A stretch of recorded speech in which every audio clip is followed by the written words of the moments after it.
La escala del paraíso. Traductor, P. Teodoro Calvo. Madrid. Libro único. Capítulo 1.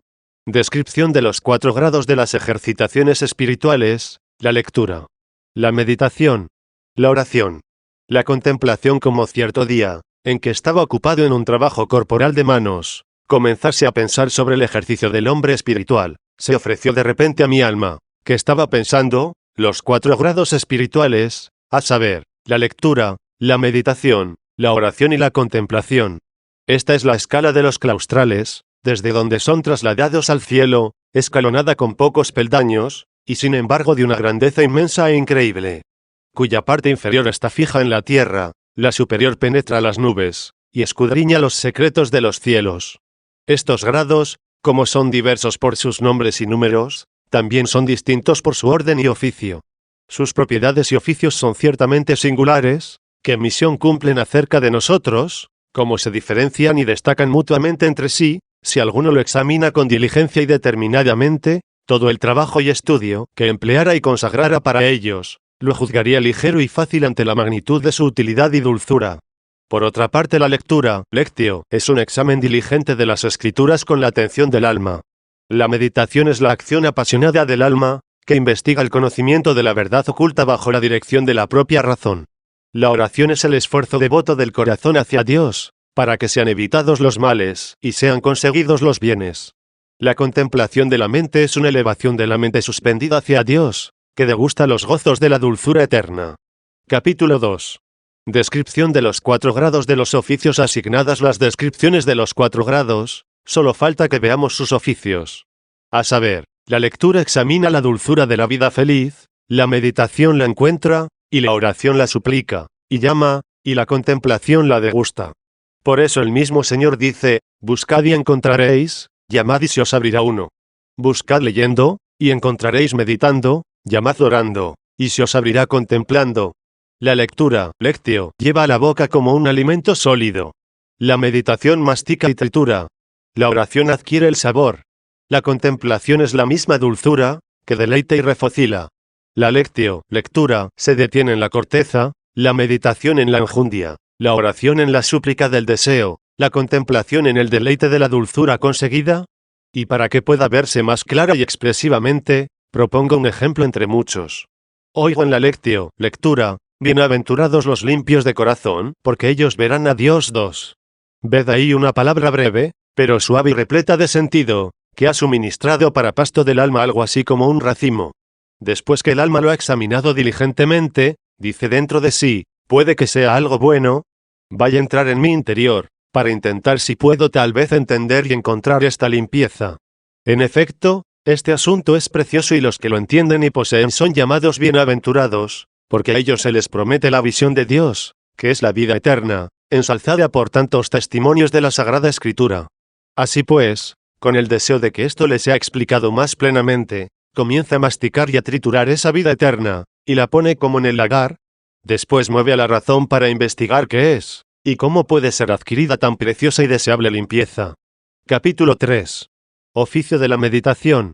La ciencia en los malos no es sabiduría, por tanto la meditación diligente que de verdad penetra, no se queda fuera, en la superficie de la lectura, pone su pie más alto, penetra las cosas interiores, y las examina una por una.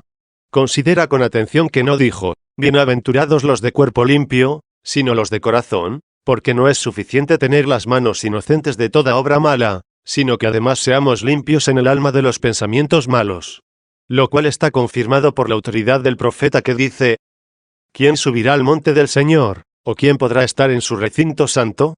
El hombre de manos inocentes y de puro corazón. 3. Asimismo considera cuánto deseaba esta limpieza del corazón el mismo profeta, que oraba de este modo, crea en mí, oh Dios, un corazón puro. 4. Y de nuevo, si hubiera tenido yo miras perversas en mi corazón, no me habría escuchado el Señor. 5. Piensa cuán solícito era en esta custodia el santo Job, que decía, yo hice un pacto con mis ojos, de ni siquiera fijarme en doncellas. 6. Ved cómo se vigilaba aquel varón santo, que cerraba sus ojos para no ver la vanidad, para no mirar tal vez incauto lo que luego podría desear involuntariamente. Después de que ha tratado esto consigo, y de este modo sobre la fuerza del corazón, comienza ahora a pensar en el premio. Cuán glorioso y deleitable será ver el rostro tan deseado del Señor, el más hermoso de los hijos de los hombres 7, que ya no está despreciado ni envilecido, que no tiene la forma con que le vistió su madre la sinagoga, sino que está vestido con la estola de la inmortalidad y coronado con la diadema con que le coronó su padre en el día de la resurrección y de la gloria, en el día que actuó el Señor 8. Piensa que en aquella visión estará toda la saciedad de la que dice el profeta, me saciaré cuando aparezca tu gloria 9. ¿No ves cuánto licor ha manado de un pequeño racimo, cuánto fuego ha nacido de una centellita, cuánto esa pequeña masa? Bienaventurados los limpios de corazón, porque ellos verán a Dios 10 hectáreas estirado en el yunque de la meditación. Pero, ¿cuánto más podría estirarse aún si alguien experto se encargase expresamente de tales materias? Ciertamente que el pozo es hondo, y yo como soy un inexperto en esta materia, apenas si he hallado un vaso con el que pueda extraer poquita cosa. Inflamada el alma con tales ardores, y movida por esos deseos, quebrado el alabastro comienza a presentir la suavidad del ungüento, todavía no por el gusto, sino como por el olfato de la nariz. Y de esto deduce cuán suave sería sentir la experiencia de esta limpieza, en cuya meditación ha conocido que es en tal grado deleitosa. ¿Y ahora? ¿Qué hará?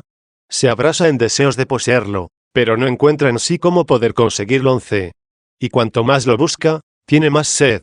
Entonces se aplica a la meditación, se aplica también en el sufrimiento, porque tiene sed de la dulzura, que la meditación le muestra que está en la limpieza del corazón, pero todavía no la degusta de antemano.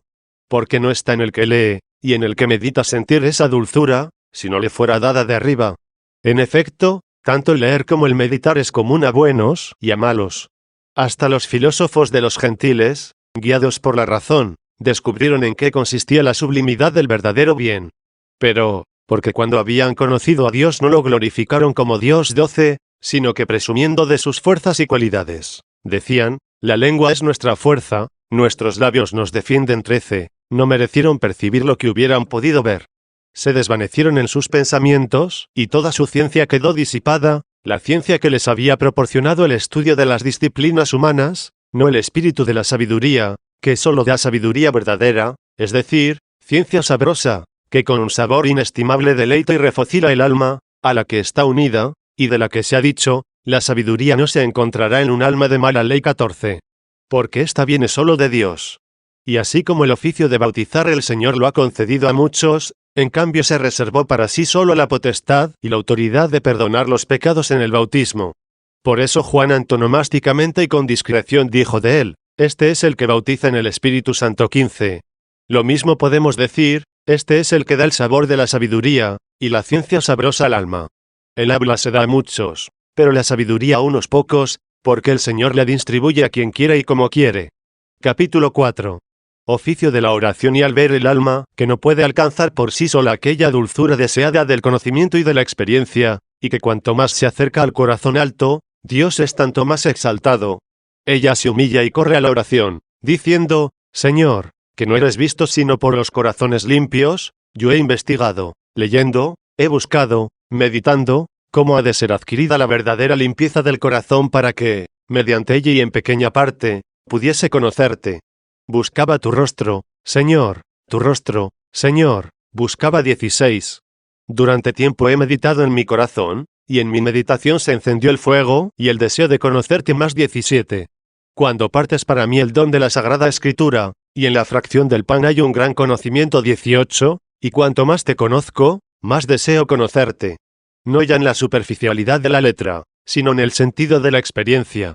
Tampoco te pido esto, Señor, por mis propios méritos, sino por tu misericordia.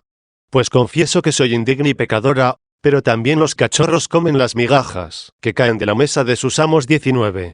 Dame, Señor, las arras de la herencia futura, al menos una gota de la lluvia celestial, con la cual refresque mi sed, porque me inflamo de amor. Capítulo 5. Oficio de la contemplación inflama su deseo con estos y otros parecidos coloquios encendidos. De este modo muestra su afecto, con requiebros parecidos llama al esposo. Y el Señor, cuyos ojos están puestos sobre los justos, y sus oídos no solo atienden a las preces, pero ni siquiera espera a que terminen sus mismas súplicas, sino que interrumpiendo el curso medio de la oración interviene presuroso, y acude presto al alma que lo desea, envuelto en el rocío de la dulzura celestial, perfumado con los mejores ungüentos recrea al alma fatigada, sustenta a la hambrienta, empapa a la reseca, y la hace olvidarse de las cosas terrenas, fortificándolo admirablemente con la memoria de él, para vivificarla, embriagarla, y volverla sobria. Y así como en algunos oficios carnales, de tal modo es vencida la concupiscencia de la carne, que pierde todo uso de la razón, y el hombre se hace como un todo carnal. Así con justicia en esta contemplación celestial de tal modo son consumidos y absorbidos los movimientos carnales por el alma, que la carne en nada contradice al espíritu. Capítulo 6. Signos del Espíritu Santo que viene al alma. ¿Cómo sabemos, Señor, cuándo vas a hacer esto, y cuál es el signo de tu venida? ¿Acaso los suspiros y las lágrimas son los testigos y mensajeros de esta consolación y alegría?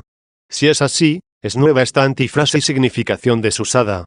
Porque, ¿cuál es el pacto del consuelo con los suspiros, y de la alegría con las lágrimas? Con todo, si estas hay que llamarlas lágrimas, y no más bien abundancia desbordante del rocío interior derramado del cielo, y purificación del hombre exterior como señal de la purificación interior. Así como en el bautismo de los niños por la purificación exterior se significa y se figura la purificación interior del alma, así por contra aquí la purgación interior precede la purificación exterior. Dichosas las lágrimas que limpian las manchas interiores, que apagan el incendio de los pecados. Bienaventurados los que lloráis así, porque reiréis. 20. En esas lágrimas reconoce a tu esposo, abraza a tu deseado. Ahora sáciate con el torrente de su delicia. 21. Y liba leche y miel del pecho de su consolación. Estos son los regalos y los consuelos maravillosos que te ha regalado el esposo, a saber, gemidos y lágrimas. Te da de beber en esas lágrimas con medida. Lágrimas que son para ti panes de día y de noche. 22. Panes por cierto que confortan el corazón del hombre. 23. Más dulces que la miel y el panal. Señor, si de tal modo son dulces esas lágrimas, que brotan de la memoria y el deseo de ti. Qué dulce será el gozo que se percibirá en la visión clara de ti. Y si tan dulce es llorar por ti. Qué dulce será gozar de ti. Pero, ¿para qué vamos a manifestar en público esta clase de coloquios secretos? ¿Por qué nos esforzamos en expresar con palabras comunes los afectos, que son inefables e inenarrables?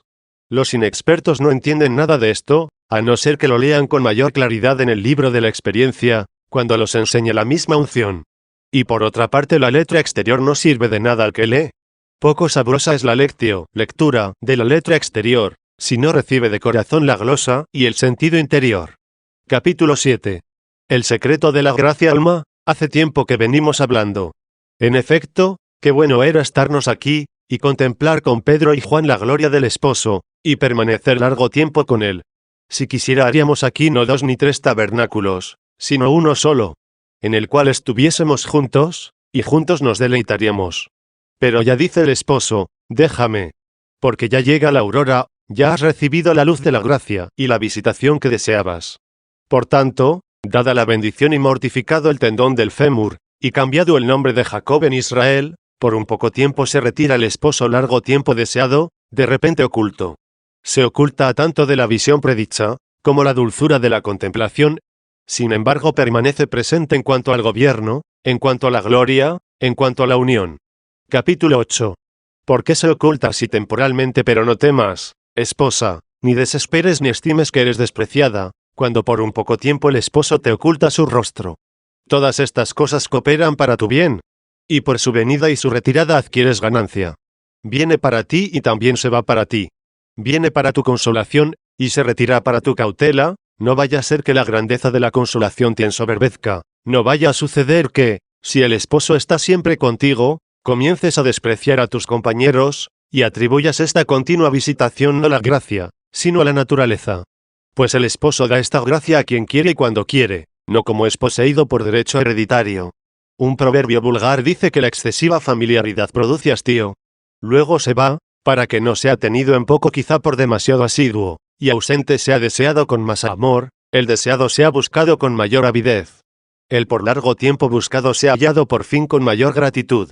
Además, si nunca faltase aquí la consolación, que con relación a la gloria futura, que nos será revelada, es enigmática y en parte. 24. Creeríamos tal vez que aquí teníamos ciudad permanente, y buscaríamos menos la ciudad futura. 25. Para que no sustituyamos al destierro por la patria, las arras por el valor verdadero apreciado. Viene el esposo y se va de nuevo, ya trayendo la consolación, ya cambiando todo nuestro entorno en debilidad, por un poco tiempo nos permite gustar cuán suave es, y, antes de que le sintamos plenamente, se oculta, y al modo como incitándonos sobre nosotros con las alas extendidas nos provoca para volar. Como si dijese, ved que gustáis un poco cuán suave y dulce soy, pero si queréis saciaros plenamente de esta dulzura, corred en pos de mí tras el olor de mis ungüentos, poniendo arriba a los corazones, donde yo estoy a la derecha de Dios Padre. Allí me veréis no por espejo y en enigma sino cara a cara, y vuestro corazón gozará plenamente, y vuestro gozo nadie os lo quitará. Capítulo 9. Con qué cautela de portarse cada uno, pero ten cuidado de ti, esposa. Cuando el esposo se ausenta, no se ha ido lejos, aunque no le ves. Sin embargo, él te ve siempre, lleno de ojos por delante y por detrás. Nunca puedes ocultarte de él. Tiene además en torno a ti a los espíritus como mensajeros suyos, exploradores sagacísimos, para que vean cómo te vuelves hacia él, cuando está ausente el esposo, y te acusan delante de él, cuando descubrieren en ti señales de lascivia, de hipocresía. El esposo es muy celoso. Si aceptaras tal vez otro amante, cuando procuras agradar a otros más que a él, al instante se aleja de ti, y se unirá a otros adolescentes. Este esposo es delicado, noble y rico, hermoso en su figura sobre los hijos de los hombres 26, y por eso solamente la que es hermosa puede ser digna de ser esposa suya. Si ven ti mancha o arruga, al instante apartará sus ojos, porque no puede tolerar inmundicia alguna. Por tanto, sé casta, sé pudorosa y humilde, para que así merezcas ser visitada con frecuencia por tu esposo. Me temo que no nos durará por mucho tiempo este coloquio, pero me empuja a ello una materia fértil a la vez que dulce, que yo no prolongaría espontáneamente, de no conocer con qué dulzura suya era traído sin quererlo. Capítulo 10. Recapitulación. Cuán relacionados entre sí están los grados predichos, por tanto, para que lo dicho más extensamente se vea todo en conjunto, y mejor unido, lo recogemos recapitulando en resumen todo lo dicho antes. Así, advertidos con los ejemplos anteriores, podemos ver la relación entre los grados predichos, y como se preceden en el tiempo, de la misma forma se preceden en la causa. La lectio, lectura, viene la primera como fundamento y, propuesta la materia, nos introduce en la meditación. Y la meditación examina con diligencia qué se debe apetecer, y, como quien cava, encuentra y descubre el tesoro, pero como no lo puede obtener por sí mismo, nos remite a la oración. La oración, que con todas las fuerzas se eleva hacia el Señor, pide el tesoro deseado, que es la suavidad de la contemplación. Y ésta, en llegando, recompensa el trabajo de los 3 grados precedentes, mientras embriaga el alma sedienta con el rocío de su dulzura celestial. En consecuencia, la lectio, lectura, es según el ejercicio exterior, la meditación según el entendimiento interior, la oración según el deseo, la contemplación según todo el sentido. El primer grado es el de los que comienzan, el segundo es el de los que progresan, el tercero el de los devotos, y el cuarto el de los elegidos. Es decir, que estos grados están concatenados entre sí, y se ayudan mutuamente con asistencia subsidiaria, porque los grados precedentes poco o nada aprovechan sin los siguientes, y los siguientes sin los precedentes raramente o nunca pueden tenerse. Efectivamente, ¿de qué sirve ocupar el tiempo con la lectio, lectura, continua, pasar el tiempo leyendo las gestas y escritos de los santos, si no les sacamos también el jugo, masticándolas y rumiándolas y, después de tragarlas, las transmitimos hasta lo íntimo del corazón, para que por ellas consideremos diligentemente nuestra situación, y pongamos interés en hacer las obras de aquellos cuyos hechos deseamos releer? Pero, ¿cómo vamos a pensar todo esto o cómo podremos evitar que, meditando las cosas falsas o vanas, no traspasemos los límites que los santos padres han dejado establecidos, a no ser que antes seamos instruidos acerca de estas cosas por la lectura o por el oído? Por cierto que el oído pertenece de algún modo a la lectio, lectura. Por lo cual solemos decir que no solo hemos leído los mismos libros, que leemos para nosotros mismos o para otros, sino también aquellos que hemos oído de nuestros maestros. Además, ¿qué aprovecha al hombre, si por la meditación ve lo que debe hacer, si no se ve fortalecido con la ayuda de la oración y con la gracia de Dios para conseguirlo? Puesto que toda dádiva buena y todo don perfecto baja del cielo, del Padre de los astros 27, sin lo cual no podemos hacer nada, sino que Él mismo hace las obras en nosotros, aunque no completamente sin nosotros. Porque somos cooperadores de Dios 28, como dice el apóstol. Supuesto que Dios quiere que le pidamos, y que al que llega, llama y está aguardando a la puerta, le abramos el regazo de nuestra voluntad, y le acojamos. Esta acogida exigía de la samaritana, cuando le decía, llama a tu marido. Como si le dijera, quiero infundirte la gracia, tú emplea el libre albedrío, si conocieras el don de Dios, y quién es el que te dice dame de beber, tú le pedirías a él agua viva. 29. Oído esto, la mujer como instruida por la lectura, meditó en su corazón que sería bueno y útil para ella tener esa agua. Encendida, pues, por el deseo de tenerla, se convierte a la oración, diciendo, Señor, dame esa agua para no tener más sed, ni venir aquí a sacar el agua. 30. Ved que la escucha de la palabra del Señor y la meditación consiguiente sobre eso la movieron a orar. Porque, ¿cómo habría sido diligente para pedir, si antes no la hubiese encendido la meditación? ¿O que le habría ahorrado la meditación precedente si la oración siguiente no hubiese impetrado lo que mostraba tan apetecible? Para esto, pues, para que la meditación sea fructuosa, conviene que le siga la oración devota, cuyo efecto es como la dulzura de la contemplación. Capítulo 11. Cuán imperfectos sin la mutua relación. Felicidad de los contemplativos. De esto podemos deducir que la lectura sin la meditación es árida, la meditación sin la lectura errónea, la oración sin la meditación es tibia, la meditación sin la oración es infructuosa, la oración con la devoción adquisitiva de la contemplación, la obtención de la contemplación sin la oración, es o bien rara o bien milagrosa. En efecto, Dios, cuyo poder no tiene número ni término, y cuya misericordia supera todas sus obras, a veces de las piedras saca hijos de Abraham, cuando mueve con eficacia a los que rehúsan aceptar, para que quieran. De ese modo rumboso, como suele decirse vulgarmente, atrae al buey por los cuernos, cuando él mismo se infunde sin ser llamado. Como hemos leído que ha sucedido a algunos, por ejemplo a Pablo y a algunos más. Con todo, no debemos por eso presumir de las cosas divinas como tentando a Dios, sino hacer lo que debemos, es decir, leer y meditar en la ley de Dios. Pedirle que ayude a nuestra debilidad, y que vea nuestra imperfección, porque él mismo nos enseña a hacerlo, cuando dice, pedid y recibiréis, buscad y encontraréis, llamad y se os abrirá. 31. Efectivamente, ahora el reino de los cielos sufre violencia, y los violentos lo arrebatan. 32. He aquí como por las distinciones antes señaladas pueden ser reconocidas las propiedades de los grados predichos, cómo se cohesionan, y que opera cada uno de ellos en nosotros. Feliz el hombre cuya alma, libre de los demás negocios, desea siempre estar metida en estos 4 grados, porque vendidas todas las cosas que ha tenido, compre el campo ese en el que se esconde el tesoro deseado. 33. A saber, aficionarse y ver cuán suave es el Señor. Porque el ejercitado en el primer grado, el prudente en el segundo, el devoto en el tercero, el levantado sobre sí en el cuarto, por estas ascensiones, que ha dispuesto en su corazón, asciende de virtud en virtud, hasta ver al Dios de los dioses en Sión. Bienaventurado aquel a quien se le concede permanecer en ese grado supremo, aunque sea por breve tiempo, porque puede decir con verdad, ved que siento la gracia del Señor, ved que contemplo su gloria con Pedro y Juan en el monte, ved que me deleito con Jacob a menudo en los abrazos de Raquel. Pero que tenga cuidado, no vaya a ser que después de esta contemplación, por la cual haya sido llevado hasta los cielos, caiga desordenadamente hasta los abismos, ni que después de la visión de Dios se vuelva a los actos lascivos del mundo y a los halagos de su carne.